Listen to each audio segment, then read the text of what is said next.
നമസ്കാരം. Spoken English ക്ലാസ്സിൻ്റെ 35ാമത്തെ എപ്പിസോഡിലേക്ക് സ്വാഗതം. ഇന്ന് നമ്മൾ ഡിസ്കസ് ചെയ്യാൻ പോകുന്നത് ഹാസിനെ ഹാവിനെ പറ്റിയാണ്. വളരെ ഇമ്പോർട്ടൻ്റ് ഉള്ള ഒരു ടോപ്പിക്കാണ്.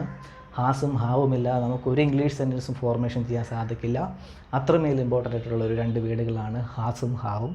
നമുക്ക് ഡയറക്റ്റ് ഇന്നത്തെ ടോപ്പിക്കിലോട്ട് കയറാം.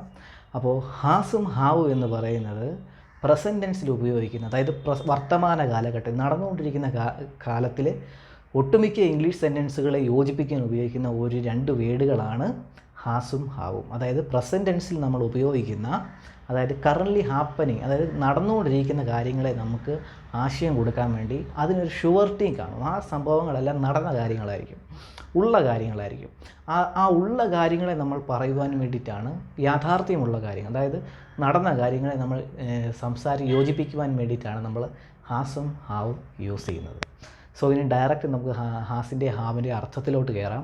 ബേസ് മീനിങ്: എൻ്റെ കയ്യിലുണ്ട്, എൻ്റെ കയ്യിലുള്ളത്, എൻ്റെ കൈവശമുള്ളത്, അതേപോലെ എനിക്ക് എന്തെങ്കിലും ഫീലിംഗ് ഉണ്ടെങ്കിൽ അതിന് എനിക്ക് ഇന്ന ഫീലിംഗ് ഉണ്ട്, എനിക്കുള്ള ഫീലിംഗ്, അതേപോലെ എന്തെങ്കിലും കാര്യത്തിലുള്ളത് എന്നിങ്ങനെ കാര്യങ്ങൾക്കും, അതായത് ഉണ്ട്, ഉള്ളത്, അതേപോലെ എന്നീ ആശയങ്ങൾ വരുന്ന കാര്യങ്ങളെ യോജിപ്പിക്കാൻ വേണ്ടിയിട്ടാണ് ഹാസും ഹാവും യൂസ് ചെയ്യുന്നത്. മനസ്സിലായി എന്ന് വിശ്വസിക്കുന്നു. എൻ്റെ കയ്യിലുണ്ട്, എൻ്റെ കയ്യിലുള്ളത്, എൻ്റെ കൈവശമുള്ളത്, അതേപോലെ എന്തെങ്കിലും കാര്യങ്ങൾ സംഭവിച്ചത്, അതായത് കറണ്ടായിട്ട് ഇപ്പോൾ സംഭവിച്ചത്, അല്ലെ കുറച്ച് തൊട്ട് മുമ്പ് സംഭവിച്ച അതിനൊരു യാഥാർത്ഥ്യം കാണും. അതായത് ഇന്നൊരു മഴ പെയ്തൊരു യാഥാർത്ഥ്യമുണ്ട്, ഒരു ഷുവർട്ടിയുണ്ട്, നമ്മളെല്ലാവരും അറിഞ്ഞ കാര്യമാണ്, ഉറപ്പുള്ള കാര്യം. എന്നിങ്ങനെ കാര്യങ്ങൾ എക്സ്പ്ലെയിൻ ചെയ്യാൻ വേണ്ടിയിട്ട് നമ്മൾ ഹാസും ഹാവുമാണ് ഉപയോഗിക്കുന്നത്. മനസ്സിലായി എന്ന് വിശ്വസിക്കുന്നു. നമുക്ക് ഡയറക്റ്റ് എക്സാമ്പിൾ സെൻറ്റൻസിലോട്ട് കയറുമ്പോൾ നമുക്ക് ക്ലിയർ ആകും. അപ്പോൾ ഹാസും ഹാവിനും ആശയങ്ങൾ സെയിമാണ്.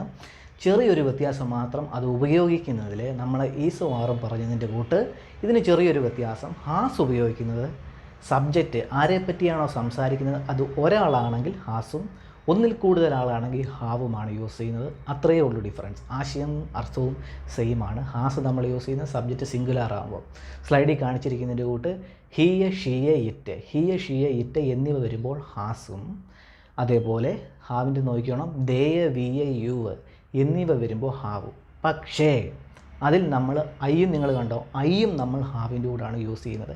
ഐ ആക്ച്വലി ഒരു സിംഗുലറാണ്, ഏകവചനമാണ്. പക്ഷേ അത് നമ്മൾ ഹാസിൻ്റെ കൂടെ നമ്മൾ യൂസ് ചെയ്യുന്നില്ല, നമ്മളത് ഹാവിൻ്റെ കൂടാണ് യൂസ് ചെയ്യുന്നത്. അത് എങ്ങനെയെന്ന് ചോദിച്ചാൽ അത് അങ്ങനെ തന്നെയാണ്, അത് അങ്ങനെ പഠിച്ചു വെച്ചിരിക്കുക. ഇറ്റ്സ് ഇംഗ്ലീഷ് ഗ്രാമാറ്റിക്കൽ റൂളാണ്, അതങ്ങനെ ഫോളോ ചെയ്യുക, അതങ്ങനെയാണ്. അപ്പോൾ ഐ നമ്മൾ ഹാവിൻ്റെ കൂടെയാണ് യൂസ് ചെയ്യുന്നത്, ശ്രദ്ധിക്കുക. അതേപോലെ ഹാസിൻ്റെ കൂടെ ഹിയ ഷിയ ഇറ്റ് ഒരു അല്ലെങ്കിൽ ഏതെങ്കിലും ആരുടെയെങ്കിലും പേരോ എന്തെങ്കിലും വസ്തുവോ എല്ലാം ഒന്നായിരിക്കണം. ഒരാളാണെങ്കിൽ ഹാസാണ്. അപ്പോൾ ഹാസിൻ്റെ കൂടെ എപ്പോഴും ഏകവചനങ്ങളാണ്, ഹാവിൻ്റെ കൂടെ എപ്പോഴും ബഹുവചനങ്ങളാണ്. ഇത്രയേ ഉള്ളൂ ഡിഫറൻസ്. ആശയം സെയിമാണ്. ഞാൻ പറയുന്നതിൻ്റെ കൂട്ട് ഉണ്ട്, ഉള്ളത്, എനിക്കുള്ളത്, എന്തെങ്കിലും സംഭവം കൺഫർമേഷനായി നടന്നത് എക്സ്പ്ലെയിൻ ചെയ്യാൻ വേണ്ടിയിട്ടുമാണ് ഹാസും ഹാവും ഉപയോഗിക്കുന്നത്. നമുക്ക് ഡയറക്റ്റ് എക്സാമ്പിളിലോട്ട് കയറാം, അപ്പോൾ നിങ്ങൾക്ക് ക്ലിയർ ആകും. ഒന്നാമത്തെ എക്സാമ്പിളിലോട്ട് പോകാം. Jose has a bike. Jose എന്ന് പറഞ്ഞത് എൻ്റെ വീടിൻ്റെ അടുത്തുള്ള ആളെന്ന് സങ്കല്പിക്കുക. അദ്ദേഹത്തിനൊരു ബൈക്കുണ്ട്. അപ്പം ഞാൻ പറയുകയാണ്, എൻ്റെ വീട്ടിൽ ഞാൻ പറയുകയാണ് ജോസിനൊരു ബൈക്കുണ്ട്. Jose has a bike. ജോസിനൊരു ബൈക്കുണ്ടെന്നാണ് ആ സെൻറ്റൻസ് ഉദ്ദേശിക്കുന്നത്. അതിൽ ഹാസ് വന്നത് ജോസ് ആയതുകൊണ്ടാണ് ഹാസ് വന്നത്. അപ്പോൾ തന്നെ ആ ഹാസിൻ്റെ ആശയവും ഉണ്ട് എന്നുള്ളതാണ്. ജോസിനൊരു ബൈക്കുണ്ട് എന്നാണ് ആ സെൻറ്റൻസിൻ്റെ അർത്ഥം. Jose has a bike.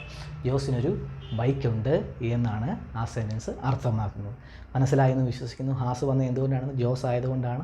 അതേപോലെ ഉണ്ട് എന്ന് വരുത്തുവാൻ വേണ്ടിയിട്ട് കൂടിയാണ് നമ്മൾ ഹാസ് ചേർത്തത്. ഇത്രയേ ഉള്ളൂ ആശയം, ഇത്രയേ ഉള്ളൂ. അപ്പോൾ ഹാസ് ഹാവ് ഉപയോഗിക്കുന്ന ആശയം പിടികിട്ടുമല്ലോ. ഉണ്ട്, ഉള്ളത്, എനിക്കുള്ളത്, എന്തെങ്കിലും സംഭവിച്ചെങ്കിൽ അത് നമ്മൾ എക്സ്പ്ലെയിൻ ചെയ്യുന്നത്, അതിനൊരു കൺഫർമേഷൻ ഉണ്ട്. അപ്പോൾ അങ്ങനെ ഉറപ്പുള്ള കാര്യം നമ്മൾ എക്സ്പ്ലെയിൻ ചെയ്യുന്നത് എല്ലാം ഹാസും ഹാവും ചേർത്ത് വെച്ചാണ്. നമുക്ക് അടുത്ത സെൻറ്റൻസിലോട്ട് പോകാം. അപ്പോൾ ഞാൻ ആ ബൈക്കിന് GPS നാവിഗേഷനുണ്ട്. GPS സിസ്റ്റമുള്ള ബൈക്കാണ്. അപ്പോൾ ഞാൻ ഇങ്ങനെ വീട്ടുകാരോട് പറയുക, ഇറ്റ് ഹാസ് GPS നാവിഗേഷൻ. അതിന് GPS നാവിഗേഷനും ഉണ്ട്. It has GPS navigation. അപ്പം ഹാസ് വന്നത് ഇറ്റ് വന്നുകൊണ്ടാണ്. It has GPS navigation. അതിന് GPS നാവിഗേഷനും ഉണ്ട് എന്നാണ് അത് അർത്ഥമാക്കുന്നത്. മനസ്സിലായെന്ന് വിശ്വസിക്കുന്നു. വളരെ സിമ്പിളാണ്. നമുക്കിനി അടുത്ത സെൻറ്റൻസിലോട്ട് പോവാം. അപ്പോൾ ഞാൻ ഇങ്ങനെ പറയുക, he has A great personality, അവന് നല്ല വ്യക്തിത്വമാണുള്ളത്, അവന് നല്ല വ്യക്തിത്വമുണ്ട്, നല്ല സ്വഭാവമുണ്ടെന്നാണ് പറയുന്നത്. പേഴ്സണാലിറ്റി എന്ന് പറഞ്ഞാൽ നല്ല വ്യക്തിത്വം, നല്ല സ്വഭാവം എന്നാണ് ഉദ്ദേശിക്കുന്നത്. He has A great personality, അവന് നല്ല സ്വഭാവമുണ്ട് എന്നിങ്ങനെ പറയുക. അപ്പോൾ മനസ്സിലായാലോ ഹാസ് വന്നത്, ഹി വന്നുകൊണ്ട് ഹാസ് വന്നു, ഉണ്ടെന്ന് പറഞ്ഞ ആശയം കൊടുക്കാനും ഹാസ് വന്നു. ഹി ഹാസ് ഗ്രേറ്റ് പേഴ്സണാലിറ്റി, അവന് നല്ല പേഴ്സണാലിറ്റി ഉണ്ട്. മനസ്സിലായി എന്ന് വിശ്വസിക്കുന്നു. വളരെ സിമ്പിളാണ്. നമുക്കിനി നിങ്ങൾക്ക് പിടികിട്ടിയെന്ന് വെച്ചാൽ നിങ്ങൾ പ്രാക്ടീസ് ചെയ്യുമ്പോൾ ഓട്ടോമാറ്റിക്കായിട്ട് ആ ഹാസിലോട്ട് ഇറങ്ങി വരും. നമുക്ക് അടുത്ത സെൻറ്റൻസിലോട്ട് പോവാം. ഇതേപോലെ തന്നെ അപ്പോൾ ഞാൻ പറയുക, അവന് സ്വന്തമായിട്ട് റൂമുണ്ട്, അതാണ് എഴുതിയേക്കുന്നത് he has his own room. He has his own room എന്ന് വെച്ചാൽ അവന് സ്വന്തമായി വീട്ടിലൊരു മുറിയുമുണ്ട് എന്നിങ്ങനെ പറയുക ഞാൻ. He has his own room, വീട്ടിൽ അവന് സ്വന്തമായിട്ടൊരു മുറിയുമുണ്ട്. അപ്പം മനസ്സിലായെന്ന് വിശ്വസിക്കുന്നു. ഹാസ് എന്തുകൊണ്ടാണ് വന്നതെന്ന്, ഹി വന്നുകൊണ്ട് ഇത് ഉണ്ട് എന്ന് ആശയം കൊടുക്കാനും ഹാസ് വന്നു. അതേപോലെ he has his own room, ഓണെന്ന് വെച്ചാൽ സ്വന്തമായി എന്നാണ് അർത്ഥം. ഓണെന്ന് വെച്ചാൽ സ്വന്തമായി എന്നാണെന്നുള്ള അർത്ഥം. സ്വന്തമായി എന്തെങ്കിലും ഉണ്ടെങ്കിൽ നമ്മൾ ഓണെന്ന് പറയും. അതാണ് ആ ഓണിൻ്റെ OWN എന്നതിൻ്റെ ആശയം. He has his own room, അവന് സ്വന്തമായിട്ട് ഒരു റൂമുണ്ട് എന്നാണ് അതിൻ്റെ അർത്ഥം. അടുത്ത സെൻറ്റൻസ് നോക്കാം. My sister has A job. My sister has A job. അപ്പോൾ ഞാൻ പറയുകയാണ് എൻ്റെ സിസ്റ്ററിനൊരു ജോലിയുണ്ട്. My sister has A job. എൻ്റെ സിസ്റ്ററിനൊരു ജോലിയുണ്ടെന്ന് ഞാൻ എൻ്റെ സുഹൃത്തിനോട് പറയുക. My sister has A job, എൻ്റെ പെങ്ങൾക്കൊരു ജോലിയുണ്ട് എന്നാണ് അത് അർത്ഥമാക്കുന്നത്. My sister has A job. ഞാനിങ്ങനെ എൻ്റെ സുഹൃത്തിനോട് പറയുകയാണ്, എൻ്റെ പെങ്ങൾക്ക് ഒരു ജോലിയുണ്ട്. My sister has A job. മനസ്സിലായെന്ന് വിശ്വസിക്കുന്നു. അടുത്ത സെൻറ്റൻസിലോട്ട് പോകാം. He has few friends. അപ്പോൾ ഇങ്ങനെ പറയുക, ഹി ഹാസ് ഫ്യൂ ഫ്രണ്ട്സ്. അപ്പോൾ ഞാൻ എൻ്റെ സുഹൃത്തിനെ പറ്റി പിന്നെ ഞാൻ വീട്ടുകാരോട് പറയുക, അവന് കുറച്ച് സുഹൃത്തുക്കളുണ്ട്. ഹി ഹാസ് ഫ്യൂ ഫ്രണ്ട്, അവന് കുറച്ച് സുഹൃത്തുക്കളുണ്ട്. He has few friends. Few എന്ന് വെച്ചാൽ കുറച്ച്, ഫ്രണ്ട്സ് എന്ന് വെച്ചാൽ സുഹൃത്തുക്കൾ. ഹി ഹാസ് ഫ്യൂ ഫ്രണ്ട്സ്, അവന് കുറച്ച് സുഹൃത്തുക്കളുണ്ട് എന്നാണ് അത് ആശയമാക്കുന്നത്. മനസ്സിലായെന്ന് വിശ്വസിക്കുന്നു. ഹാസും മനസ്സിലായെന്ന് വിശ്വസിക്കുന്നു. ഹി വന്നുകൊണ്ടാണ് ഉണ്ട് എന്ന് കൊടുക്കാനാണ് ഹാസും വന്നത്. മനസ്സിലായെന്ന് വിശ്വസിക്കുന്നു. അടുത്ത സെൻറ്റൻസിലോട്ട് പോവാം. He has some strange ideas. ഞാൻ പറയുകയാണ് അവന് കുറച്ച് വ്യത്യസ്തതരമായ ഐഡിയാസ് ഉണ്ടെന്ന്. അത് പറയുവാണ് അത് പറയുന്ന ആശയമാണ് he has some strange ideas. അവനൊരു വ്യത്യസ്തമായ ഐഡിയാസ് ഉണ്ട്. സ്ട്രേഞ്ച് എന്ന് പറയുമ്പോൾ ആർക്കും ഇല്ലാത്ത ഒരു പ്രത്യേക തരമെന്നാണ് സ്ട്രേഞ്ച് എന്ന വേർഡ് കൊണ്ട് ഉപയോഗിക്കുന്നത്. അപ്പോൾ ഞാൻ പറയുക, he has some strange ideas. അവന് കുറച്ച് സ്ട്രേഞ്ച് ആയിട്ടുള്ള ഐഡിയാസും ഉണ്ട് എന്ന് ഞാൻ പറയുന്നതാണ് ആ സെൻറ്റൻസ്. മനസ്സിലായെന്ന് വിശ്വസിക്കുന്നു. അടുത്തത്, ഹി ഹാസ് 2 ചിൽഡ്രൻ. അവന് 2 കുട്ടികളുണ്ട് എന്നാണ് അടുത്ത സെൻറ്റൻസ് അർത്ഥമാക്കുന്നത്. He has 2 children. അവന് 2 കുട്ടികളുണ്ട് എന്നാണ് അടുത്ത സെൻറ്റൻസ് അർത്ഥമാക്കുന്നത്. He has 2 children. ഹി വന്നുകൊണ്ടാണ് അവിടെ ഹാസ് വന്നത്. മനസ്സിലായെന്ന് വിശ്വസിക്കുന്നു. അവനെപ്പറ്റി പറയുന്നത് കൊണ്ടാണ് അവിടെ ഹാസ് വന്നത്. He has 2 children. അവന് 2 കുട്ടികളുണ്ട് എന്നാണ് അർത്ഥം. ഇനി നമുക്ക് അടുത്ത സെൻറ്റൻസിലോട്ട് പോവാം. Kevin has many talents. അപ്പോൾ കെവിനും എൻ്റെ ഒരു സുഹൃത്താണ്. അപ്പോൾ ഞാൻ കെവിനെ പറ്റി ഞാൻ വീട്ടുകാരോട് പറയുകയാണ്, എൻ്റെ സുഹൃത്തുക്കളോട് പറയുകയാണ്, കെവിന് ഒരുപാട് ടാലൻറ്റുകളുണ്ട്, ഒരുപാട് കഴിവുകളുണ്ട്. അത് ഞാൻ പറയുക, കെവിൻ ഹാസ് മെനി ടാലൻറ്റ്. കെവിന് ഒരുപാട് കഴിവുകളുണ്ട് എന്ന് പറയുന്ന ആ സെൻറ്റൻസ് ആണത്. Kevin has many talent. അപ്പോൾ ഹാസ് അവിടെ വന്നത് മനസ്സിലായെന്ന് വിശ്വസിക്കുന്നു. Kevin has many talent. Kevin ഒരുപാട് ടാലൻറ്റുകളുണ്ട് എന്നാണ് ആ സെൻറ്റൻസ് അർത്ഥമാക്കുന്നത്. പിന്നെ ഞാൻ പറയുക, അവന് 3 സഹോദരങ്ങളുണ്ടെന്ന് ഞാൻ പറയുക. He has 3 brothers. അവന് 3 സഹോദരന്മാരുമുണ്ട്. He has 3 brothers. അവന് 3 സഹോദരന്മാരും ഉണ്ടെന്നാണ് അടുത്ത സെൻറ്റൻസിൽ അർത്ഥമാക്കുന്നത്. He has 3 brothers. അവന് 3 സഹോദരന്മാരുമുണ്ട് എന്നാണ് അടുത്ത സെൻറ്റൻസിൽ അർത്ഥമാക്കുന്നത്. മനസ്സിലായെന്ന് വിശ്വസിക്കുന്നു. ഇനി അടുത്ത സെൻറ്റൻസിലോട്ട് പോവാം. ഞാൻ എൻ്റെ അടുത്ത വീട്ടിനെ ചൂണ്ടിക്കാണിച്ച് പറയുവാണ്, ദിസ് ഹൗസ് ഹാസ് 5 റൂം. ഈ വീടിന് 5 മുറികളുണ്ട് എന്നാണ് പറയുന്നത്. This house has 5 room. ഈ വീടിന് 5 മുറികളുണ്ടെന്ന് ഞാൻ വീട്ടുകാരോട് പറയുക. ആ വീട്ടിൽ ചൂണ്ടിക്കാണിച്ച് ദിസ് ഹൗസ് ഹാസ് 5 റൂംസ്. ഈ വീടിന് 5 മുറികളുണ്ട് എന്ന് പറയുന്ന ആശയമാണ് അവിടെ കൊടുത്തിരിക്കുന്നത്. This house has 5 rooms. ഈ വീടിന് 5 മുറികളുണ്ട് എന്നിങ്ങനെ ഞാൻ പറയുകയാണ് അവിടെ. This house has 5 rooms. മനസ്സിലായെന്ന് വിശ്വസിക്കുന്നു. അവിടെ ഹാസ് എന്തുകൊണ്ടാണ് വന്നത് മനസ്സിലായി. ഒരു വീടിനെ പറ്റി സംസാരിച്ചുകൊണ്ടാണ് അവിടെ ഹാസ് വന്നത്. പിന്നെ അതേപോലെ ഉണ്ട് എന്നുള്ള ആശയം കൊടുക്കാനും കൂടിയാണ് ഹാസ് വന്നത്. മനസ്സിലായെന്ന് വിശ്വസിക്കുന്നു. അടുത്ത എക്സാമ്പിളിലോട്ട് പോവാം. ഞാനൊരു മൊബൈൽ ഫോൺ മേടിക്കാൻ കടയിലോട്ട് പോയി. അപ്പോൾ കടക്കാരൻ എന്നോട് പറയും, ആ ഫോണിൽ ഒരുപാട് ഫീച്ചേഴ്സ്, ഒരുപാട് സെറ്റിങ്സ് ഉണ്ടെന്ന് പറയുന്ന ഒരു സെൻറ്റൻസ് ആണിത്. It has many special features. ഇതിന് ഒരുപാട് സ്പെഷ്യൽ ഫീച്ചേഴ്സ് ഉണ്ടെന്ന് കടക്കാരൻ എന്നോട് പറയും. It has many special features. ഇതിന് ഒരുപാട് സ്പെഷ്യൽ ഫീച്ചേഴ്സ് ഉണ്ട് എന്ന് പറയുകയാണ്. മെനിയുടെ അർത്ഥം ഒരുപാടെന്നാണ്. അപ്പോൾ ഹാസ് വന്ന് എന്തായാലും മനസ്സിലായല്ലോ. ഇറ്റ് വന്നുകൊണ്ടാണ് ഹാസ് വന്നത്. ഒരു മൊബൈലിനെ പറ്റിയാണ് പറയുന്നത്. ഇറ്റ് ഹാസ് മെനി സ്പെഷ്യൽ ഫീച്ചേഴ്സിന് ഒരുപാട് പ്രത്യേകതകളുള്ള ഫീച്ചേഴ്സുള്ള ഫോണാണ് എന്നാണ് അവിടെ കടക്കാരൻ അർത്ഥമാക്കുന്നത്. സെൻറ്റൻസ് മനസ്സിലായെന്ന് വിശ്വസിക്കുന്നു. അടുത്ത സെൻറ്റൻസിലോട്ട് പോവാം. അപ്പം പിന്നെ ഞാൻ എൻ്റെ സുഹൃത്തിനെ നോക്കി പറയുക, അവന് നല്ല ചിരിയാണ്, he has A cute smile, അവനൊരു നല്ല ചിരിയുണ്ട് എന്നാണ് അടുത്ത സെൻറ്റൻസ് അർത്ഥമാക്കുന്നത്. He has A cute smile, അവനൊരു നല്ല ഭംഗിയുള്ള ചിരിയുണ്ടെന്നാണ് അടുത്തത് സെൻറ്റൻസ് കൊണ്ട് അർത്ഥമാക്കുന്നത്. He has A cute smile, അവനൊരു നല്ല ചിരിയുണ്ട്. ഇനി അടുത്ത സെൻറ്റൻസിലോട്ട് പോകാം.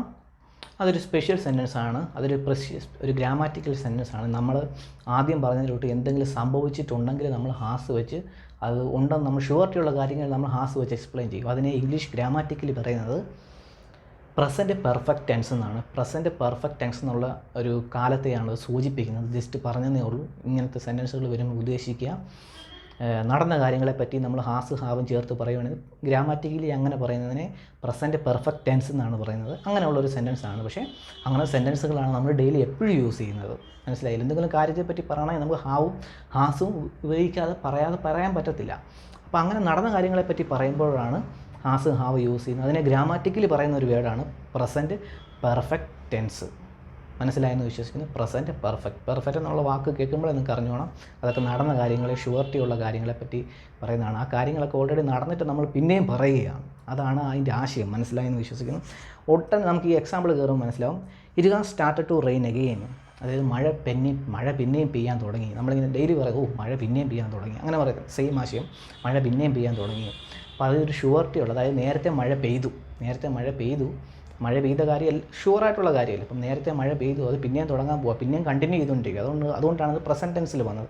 ഞാൻ ജസ്റ്റ് ഗ്രാമാറ്റിക്കൽ ആശയത്തോട് കൊണ്ടുവരുന്നുള്ളൂ. ആ പ്രസൻറ്റ് പെർഫെക്റ്റ് ടെൻസിലെ വേർഡുകൾ ഇങ്ങനെയൊക്കെയാണ്. പക്ഷേ നമ്മൾ സംസാരിക്കുമ്പോൾ നമ്മൾ ടെൻസിനെ പറ്റി വല്ലതും ചിന്തിക്കാറുണ്ടോ? ഇതാ പിന്നെയും മഴ പെയ്യാൻ തുടങ്ങി. നമ്മൾ നോർമലായിട്ട് സംസാരിക്കുമ്പോൾ ടെൻസിനെ പറ്റി ചിന്തിക്കുക. നമ്മൾ മലയാളത്തിൽ പോലും ഗ്രാമറുണ്ട്, നമ്മൾ ചിന്തിച്ചിട്ടുണ്ടോ? മലയാളത്തിലെ ഗ്രാമർ ഇംഗ്ലീഷ് ഗ്രാമറിനെക്കാട്ടി പ്രയാസമാണ്. ഓരോ കാലങ്ങളും ഇതിനെപ്പറ്റിയൊക്കെ പറയുമ്പോൾ നമുക്ക് പിടികിട്ടത്തോലുമില്ല വീടുകൾ. പക്ഷെ നമ്മൾ അതിനെപ്പറ്റിയൊക്കെ ഇന്നേ വരെ ചിന്തിച്ചിട്ടുണ്ടോ? ഇല്ല. അതേപോലെ ജസ്റ്റ് ഇംഗ്ലീഷ് ഗ്രാമറിനെ നിങ്ങൾ മനസ്സിലാക്കിയാൽ മതി. നമ്മൾ സംസാരിക്കുമ്പോൾ ഇതൊന്നും യൂസ് ചെയ്യുന്നില്ല. പിന്നെ ജസ്റ്റ് ആരെങ്കിലും ഗ്രാമർ സെക്ഷൻ നോക്കുന്നുണ്ടെങ്കിൽ ജസ്റ്റ് ഫോളോ ചെയ്ത് പോവുക, നോ പ്രോബ്ലം. സംസാരിക്കാനായിട്ട് നമുക്കിതിൽ കോൺസെൻട്രേറ്റ് ചെയ്യേണ്ട കാര്യമില്ല. പക്ഷേ മനസ്സിലാക്കി വെക്കുക. ബുക്സ് റീഡിങ്ങിനും മറ്റു കാര്യങ്ങൾക്ക് ഉപകാരപ്പെടാൻ വേണ്ടിയിട്ടാണ് ബുക്സ് റീഡിങ്. നമ്മൾ സംസാരിക്കുമ്പോൾ നമ്മൾ ഒരിക്കലും ഇതിനെപ്പറ്റി ചിന്തിക്കത്തില്ല. നമുക്ക് ചിന്തിച്ചുകൊണ്ട് സംസാരിക്കാനും പറ്റത്തില്ല. സോ ജസ്റ്റ് ഓർത്ത് വെക്കുക. അപ്പോൾ അങ്ങനത്തെ ഒരു സെൻറ്റൻസാണ് it has started to rain again, മഴ പെയ്യാൻ തുടങ്ങി. ഞാൻ ഇങ്ങനെ പറയുമ്പോൾ നിങ്ങൾക്ക് പിന്നെയും കൺഫ്യൂസ് ആകുമെന്ന് എനിക്കറിയാം. പക്ഷേ ജസ്റ്റ് നിങ്ങൾ ആ സിമ്പിളായിട്ട് എടുക്കുക. സ്പോക്കൺ ഇംഗ്ലീഷ് പഠിക്കുന്നവർ സിമ്പിളായിട്ട് തിരിച്ചെടുക്കുക. പിന്നെയും മഴ പെയ്യാൻ തുടങ്ങി എന്നാണ് ഈ സെൻറ്റൻസിൻ്റെ അർത്ഥം. It has started to rain again, വീണ്ടും മഴ പെയ്യാൻ തുടങ്ങി. അപ്പോൾ റെയിൻ എന്ന് പറയുന്നത്, മഴ എന്ന് പറയുന്നത് സിംഗുലാർ ഫോമിലോട്ട് വരുന്നത് കൊണ്ട് മഴയ്ക്ക് ഒരുപാട് സംഭവങ്ങളില്ല. മഴ എന്ന് പറഞ്ഞൊരു ഫോർമേഷൻ ലോകത്ത് ഒറ്റ ഫോർമേഷനല്ലേ ഉള്ളൂ. അതുകൊണ്ടാണ് ഹാസ് വന്നത്. It has started to rain again, പിന്നെയും മഴ പെയ്യാൻ തുടങ്ങി, അല്ലെങ്കിൽ തുടങ്ങി എന്ന് ആ ഫോർമേഷൻ, അത് കൺഫർമേഷനുള്ള കാര്യമില്ലേ, അതുകൊണ്ടാണ് ഹാസ് കൊടുത്തിരിക്കുന്നത്. മനസ്സിലായെന്ന് വിശ്വസിക്കുന്നു. അപ്പോൾ ഹാസിൻ്റെ ആ സ്ട്രക്ചർ മനസ്സിലായി. ഇങ്ങനത്തെ സെൻറ്റൻസ് പ്രസൻറ്റ് പെർഫെക്റ്റ് എന്നാണ് പറയുന്നത്. ജസ്റ്റ് ഞാൻ ടെൻസിൻ്റെ കാര്യം പറഞ്ഞതേ ഇറ്റ്സ് എ നോർമൽ തിങ്. ആ വേർഡുകളൊക്കെ നമ്മൾ ഡെയിലി യൂസ് ചെയ്യുന്നതാണ്. അടുത്ത ക്ലാസ്സുകളിൽ നമ്മൾ അങ്ങനത്തെ സെൻറ്റൻസുകളായിരിക്കും കൂടുതൽ നമ്മൾ കവർ ചെയ്യുന്നത്. ഹാസിൻ്റെ തീർന്നില്ല, ഹാവിൻ്റെ നമ്മൾ തുടങ്ങിയിട്ടുമില്ല. സോ നമ്മുടെ സീരീസ് തുടങ്ങുന്നേ ഉള്ളൂ. ഹാസും ഹാവും ക്ലിയർ ചെയ്തിട്ട് നമ്മൾ ഈ സെക്ഷനിൽ നിന്ന് ഔട്ട് ആകത്തുള്ളൂ. സോ തീർച്ചയായിട്ടും കാണണം. നമുക്ക് അടുത്ത ക്ലാസ്സിൽ പുതിയ എക്സാമ്പിൾ സെൻറ്റൻസുമായിട്ട് വരാം. ലൈക്ക് ചെയ്യുക, സബ്സ്ക്രൈബ് ചെയ്യുക. ബൈ.